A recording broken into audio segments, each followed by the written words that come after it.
Now look back at how you rated the phrases the first time, based only on the words themselves.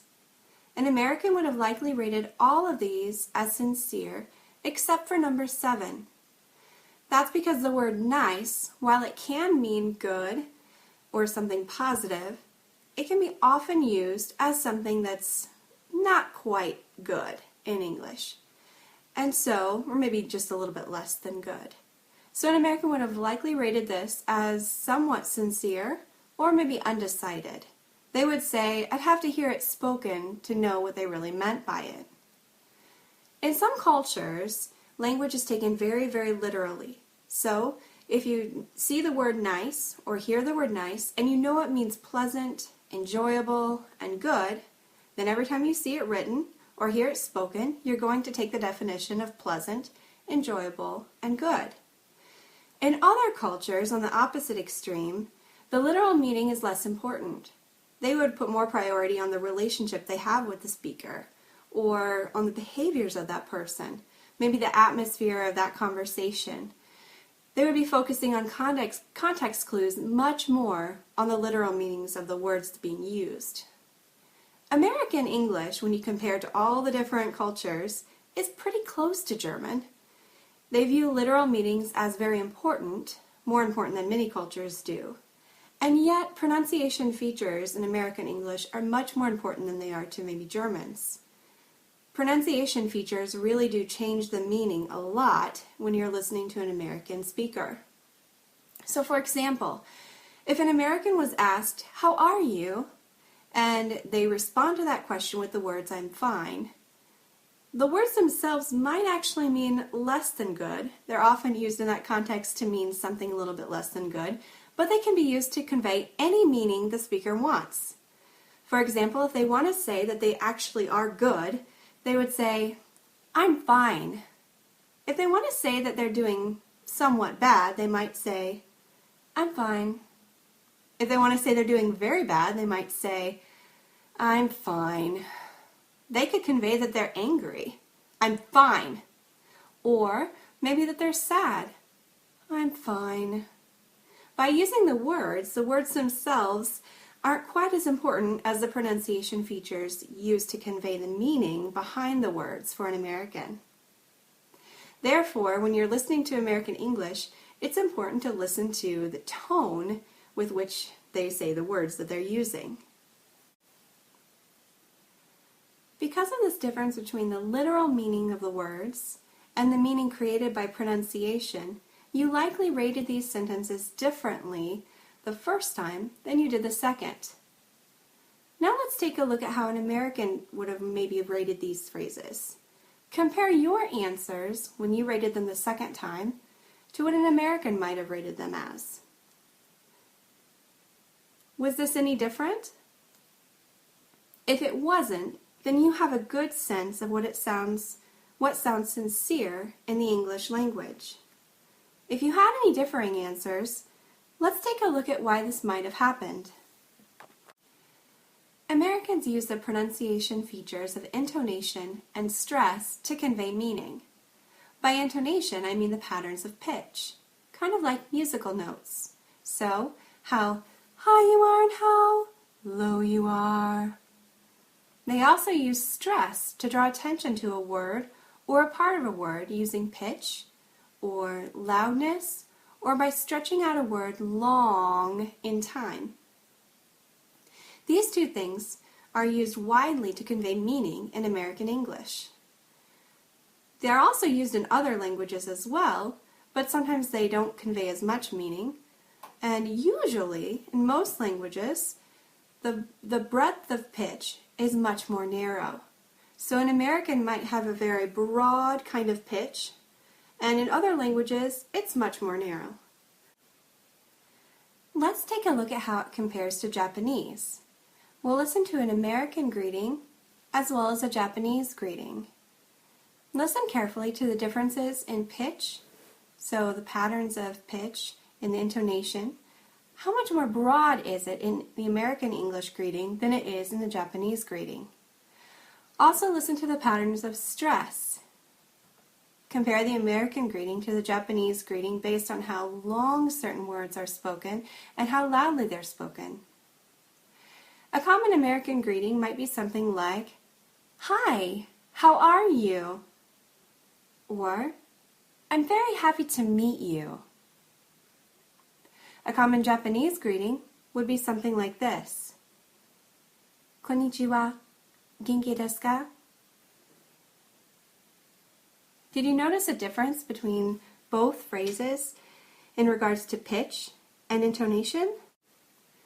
Likewise, comparing American English to German, an American would use higher highs and lower lows than a German would. We would also use stronger stresses, holding words a bit longer in time and making them a bit louder than a German would.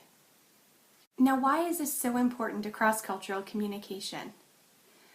Because each language uses different language features to communicate meaning. Sometimes misunderstandings happen.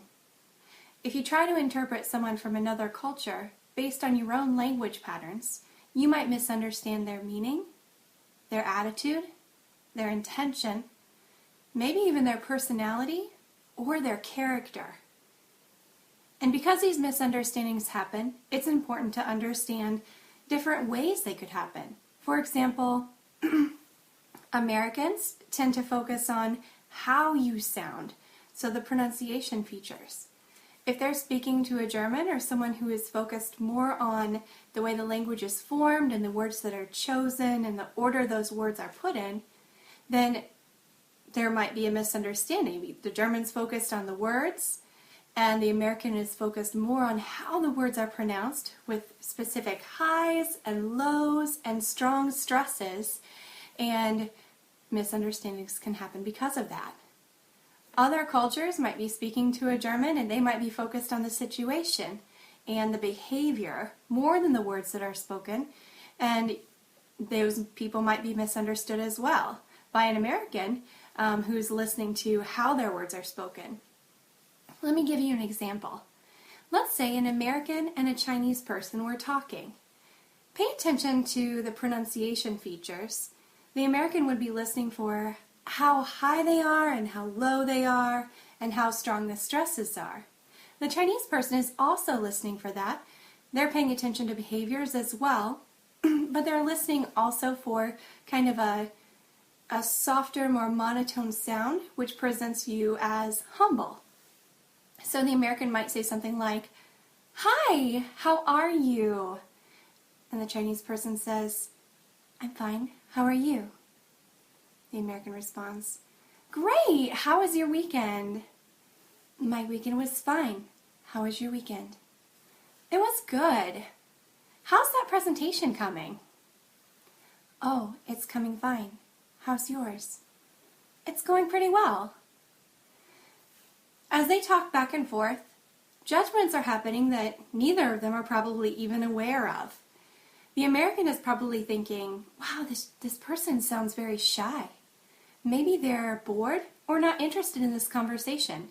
They don't sound very passionate about their work or very enthusiastic about their presentation that they're working on, and it's a very important one for their career. I don't quite understand. They must not really like their job.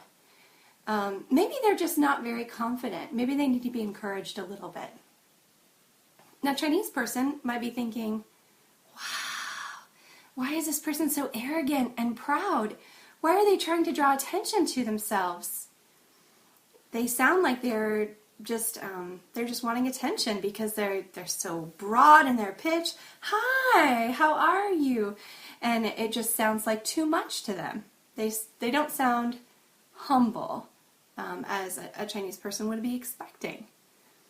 And the American is hearing the more narrow range of pitch, less stress, as not confident, not enthusiastic, maybe not sincere. And the Chinese person is hearing the broader pitch as a bit fake, a bit arrogant, a bit proud. These misunderstandings are happening because of just a difference in what's expected in each culture on how they expect words to be spoken. Pronunciation features, as well as other features of the language as well. And anytime we interpret someone else from another culture based on our own language patterns, without trying to take into account some of these other features that the other person might be dealing with, then we might misunderstand the person, not just what they're saying, but who they are. If the Chinese person wants to speak to an American and sound like who they really are, sincere, interested, and humble, then they might make the mistake of using the Chinese patterns to do so. So if they wanted to say the phrase, "I'm so sorry about that," they might actually say it with the Chinese pattern, "I'm so sorry about that," which would do the opposite for them. They would sound the opposite of sincere and humble. They might sound a bit arrogant because they aren't even trying to sound like they mean the words they're saying to an American. So for a Chinese person to sound sincere and humble, like who they really are, then they have to take on the American pattern when speaking to an American. So they would have to say something like, "I'm so sorry about that." If they do it that way, they would likely feel like it's a bit wrong. Thinking of their own language pattern, they would probably feel like they're being a little bit arrogant and a little bit proud. They might feel like they're changing who they are or their personality. But in essence, they're not changing who they are at all. Who they are just essentially has to sound differently in different languages.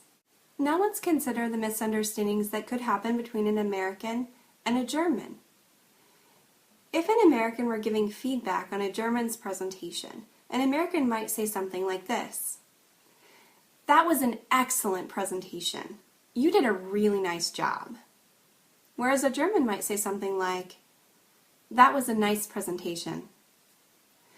Now the judgments that can happen here have to do with both pronunciation and word choice. We're not going to deal so much with the word choice, but thinking about the pronunciation, the American would probably be thinking, "Wow, this person wants to be a little bit distant or not caring, definitely not sincere. They want to sound a little bit cold."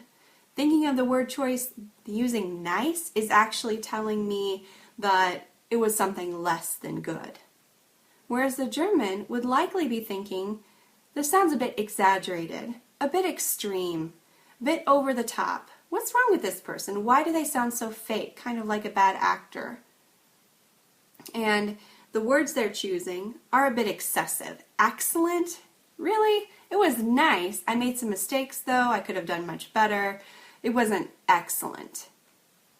So going back and forth, they might misinterpret the person they're speaking to or they're listening to. The American might think the person's a bit distant and cold, and the German might think this person is exaggerated, kind of like a bad actress.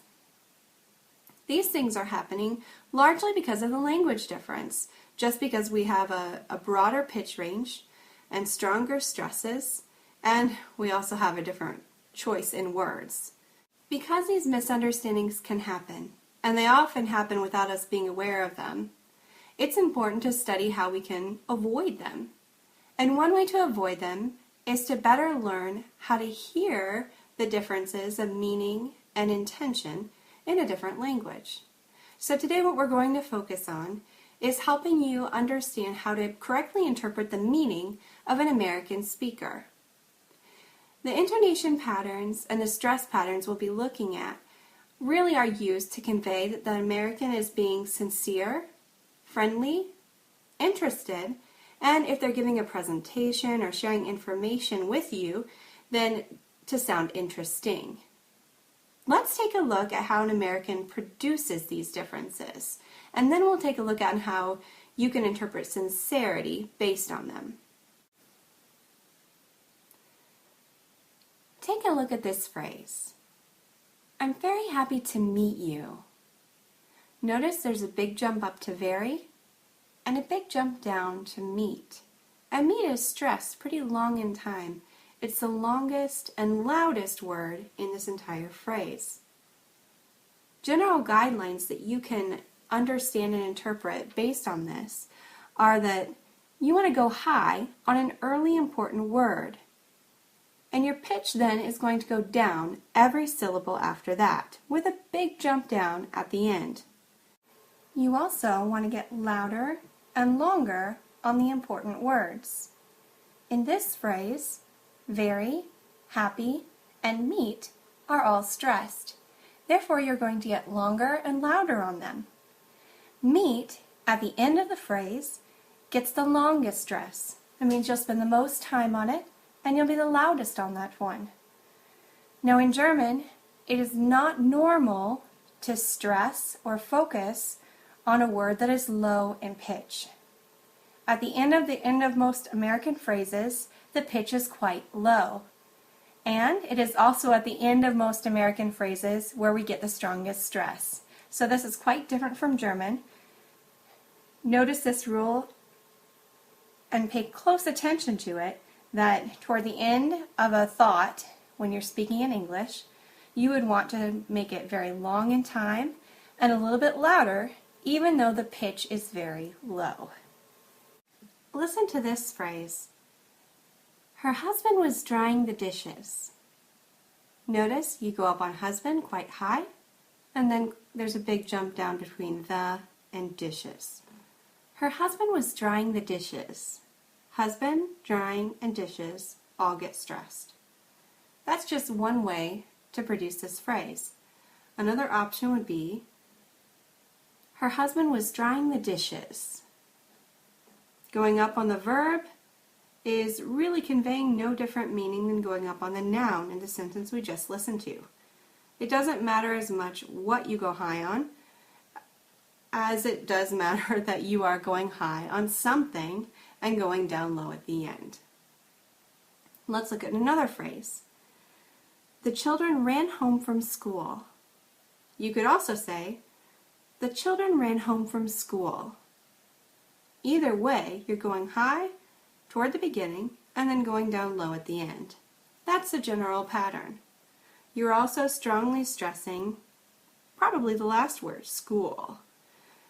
The children ran home from school. It gets the longest amount of time, even though it's the lowest in pitch. Now let's listen to a longer phrase. Great presentation. The information you shared is critical to the success of the project. Thank you for taking the time to explain it in detail.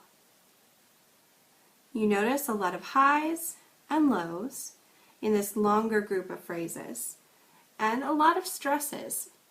All of these convey sincerity and interest, like you mean what you're saying. Longer phrases like these are often divided into thought groups of 6 to 8 syllables. Each thought group follows the pattern of going high and then low, and of having a strongly stressed word, usually toward the end. You don't want to always go up to the same pitch. If you always go up to the same pitch, you have this sing-songy rhythm that gets kind of annoying, and people don't really like it if you do this. So the idea is to go up high to some notes, and then up to some other high notes, and then up to some other high notes that are kind of lower. This creates variety. Let's take a look at it on a longer phrase. I never knew that the English language was so difficult. This thought group, this is divided actually into 3 thought groups. I never knew that the English language was so difficult. Each one has a high toward the beginning, and each one has a strongly stressed word toward the end. Never goes high toward the beginning of the first thought group, and new gets strongly stressed. English goes high on the second, and language gets stressed. So goes high on the third, and difficult gets strongly stressed. Listen to it again. I never knew that the English language was so difficult. Okay, look at this next phrase. Think about the sentence itself. How high would you go in German, and how low? If I have to work late, go home and start dinner without me, how would you say that in German? Now listen to me read it with this pattern. If I have to work late, go home and start dinner without me. Notice how high I go and how low I go overall. If I have to work late, go home and start dinner without me. So just to recap, we're going high and an early important word in a thought group, and then down low toward the end. We're also stressing the important words, especially the last important word in a thought group. And we're not always going to the same note. We're choosing different high notes to go to so that we can create variety. Now that you understand what we're doing, we'll spend the rest of the lesson focusing on helping you hear sincerity in it. We're going to be focusing on some phrases and listening to whether they sound exaggerated, sincere, or understated.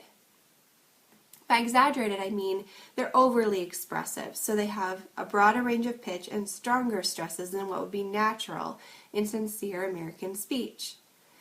By understated, I mean the opposite, so less expressive, a more narrow range of pitch, and weaker stress.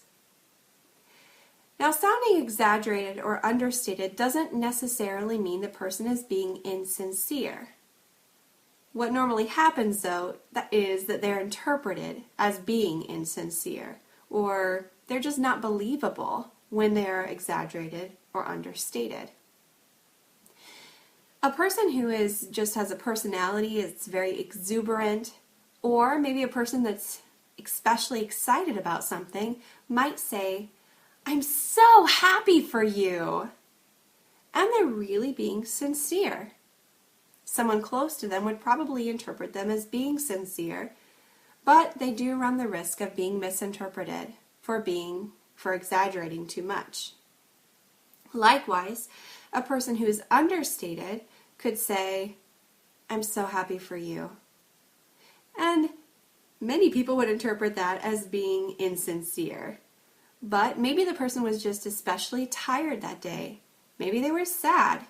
Maybe they're just a not very expressive person. And someone close to them would likely interpret them correctly. However, they run the risk of being misinterpreted as well. So, exaggeration and understatement don't necessarily mean a person is being insincere. But that's how we're going to interpret it, because the general population would hear those things as being insincere. Let's take a look at a couple of specific phrases, and we're going to rate them based on whether they sound exaggerated, sincere, or insincere. I'm going to try to help you get a feel for these differences. Let's start with the phrase, "I'm so sorry about that." If you want to sound sincere, it would sound something like this. "I'm so sorry about that." You're going up high on "so," and you're stressing "sorry," and dropping down low in pitch throughout the phrase. "I'm so sorry about that." Now let's look at it through the range of going from exaggerated, sincere, to understated. An exaggerated version of this would go a bit higher than the sincere version and would have stronger stresses on "so," "sorry," and "that." Listen to this one. "I'm so sorry about that." Probably that wouldn't be very believable because it's a bit overdone. Now listening to it again as sincere. "I'm so sorry about that." Now listen to this one as understated or insincere. "I'm so sorry about that." Notice a narrower range of pitch and less stress. Now let's look at another phrase, the words, "that's nice." If you want to sound sincere, you're going to be high on "that's" and low on "nice," and "nice" is going to be strongly stressed. "That's nice." "That's nice." The strongly stressed word, you'll notice, it's one syllable, nice, and I go down in pitch on it, nice. "That's nice." In the exaggerated version, I just overdo this a little bit. "That's nice." So back to the sincere version, "That's nice." And the understated version, "That's nice." Are you hearing the differences between exaggerated, sincere, And understated? Let's try it on a couple more phrases. The next phrase is I'm really happy to hear that. A sincere version is going to sound something like this. I'm really happy to hear that. I'm really happy to hear that. If you want to exaggerate it, it would go a bit broader in pitch and be more strongly stressed. I'm really happy to hear that. Back to sincere. I'm really happy to hear that. And then understated. I'm really happy to hear that. Let's do one more. When you're thanking a person, you go pretty high on the first part, usually. So if you just wanted to say thank you, it would sound something like this. Thank you. If you want to sound exaggerated, it would be thank you. Or understated, thank you. Let's put that in a whole phrase. Thank you so much sounds sincere. But exaggerated would sound like, thank you so much. Back to sincere. Thank you so much. And then understated. Thank you so much. Now listen to some phrases and rate them as exaggerated, sincere, or understated. Number 1. How are you? That one sounds sincere. Number 2. I'm doing well. That one sounds understated. Number 3. I don't care. That one sounds understated as well. Number 4. That's fine. That one sounded sincere.